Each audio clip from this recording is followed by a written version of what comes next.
E o Procurador-Geral da Justiça do Ministério Público de São Paulo, Mário Sarrubo, recomendou ao governo paulista a suspensão de eventos esportivos, inclusive partidas de futebol na fase vermelha do Plano São Paulo, que é mais restritiva, né? Essa fase autoriza somente o funcionamento dos serviços essenciais para conter o avanço do novo coronavírus. Sobre isso e sobre mais assuntos relacionados ao esporte, a nossa produção conversou com Robson Machado, que fez uma avaliação do retorno dos campeonatos, também das equipes que se destacaram nesse retorno. Vamos conferir um trechinho dessa entrevista. Em linhas gerais, não era para ter retornado o campeonato com esses problemas que nós temos, a questão da morte de brasileiros. Nós estamos falando aqui, gravando aqui, mas, por exemplo, agora, infelizmente, vidas estão se perdendo, mas a cartolagem brasileira decidiu pela volta, é claro que com pressão dos detentores de direito, pressão dos patrocinadores. Bom, era o que dava para ser feito, dos males os menores, podemos dizer, já que não haveria de voltar de uma forma ou de outra, mas o alento que fica é que o que poderia ser feito, eu acho que nós deveríamos ter esperado um pouco. É claro que jogar sem torcida é um campeonato diferente, já que as equipes jogam sem torcida, tanto quanto a favor quanto contra, dá digamos, essa nuance para os torneios, mas já que já está disputando, que o ideal nem seria ter os campeonatos, né? Mas as equipes, do ponto de vista econômico, estão sofrendo demais com a questão de não ter borderô, não ter entrada, né?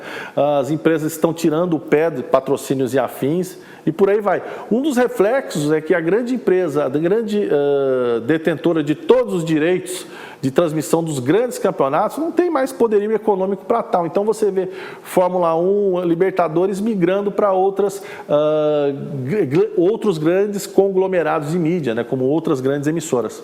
Bom, 2020, né, essa temporada diferente que tivemos por causa da pandemia, 2020, como vocês puderam observar, nós tivemos aí o Palmeiras e o Flamengo como os grandes favoritões, né?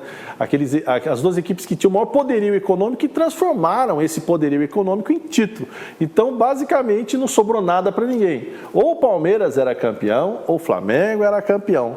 E eles foram campeões nos seus estados e aí só sobraram, digamos, regionais para os estados aos quais o Flamengo e o Palmeiras não estavam, que é o Rio de Janeiro e São Paulo. Então você teve Campeonato Brasileiro, Copa do Brasil, Libertadores, ficou hora com um, hora com outro. Hegemônico mesmo, a condição tanto do Palmeiras quanto do Flamengo. O que fica de alerta para as outras equipes.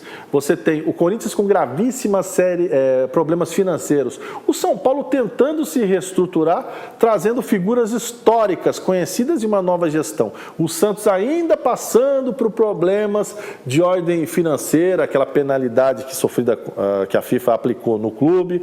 O Grêmio, o futebol porto-alegrense, que renovou o contrato com o Renato, mas tem muita coisa para fazer ainda no que se refere à renovação do elenco. O Internacional, com o Miguel Ángel, que pôde, né, é claro, assinou o contrato com o Inter e com uma base muito legal vai tentar dar continuidade. É um trabalho que, de maneira surpreendente, o Abel Braga fez com o Internacional, vice-campeão brasileiro.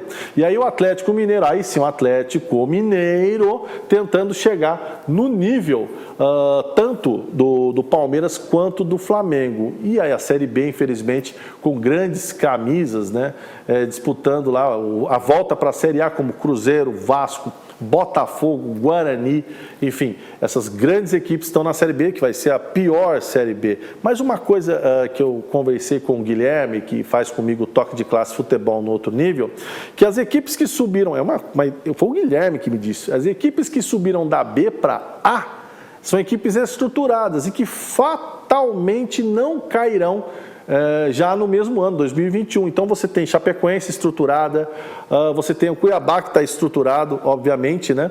Enfim, essas equipes elas não vão cair de uma hora para outra, o que vai, digamos, gerar pânico em certas equipes que terminaram o campeonato de 2020 não muito bem. Uma delas é o Corinthians do Guilherme. Eu gostaria de agradecer a oportunidade dada no Jornal RVC. Lembrando que nós temos o Toque de Classe Futebol no outro nível, aqui pela RVC. Eu apresento junto com o Guilherme Alves, que é o meu analista, né?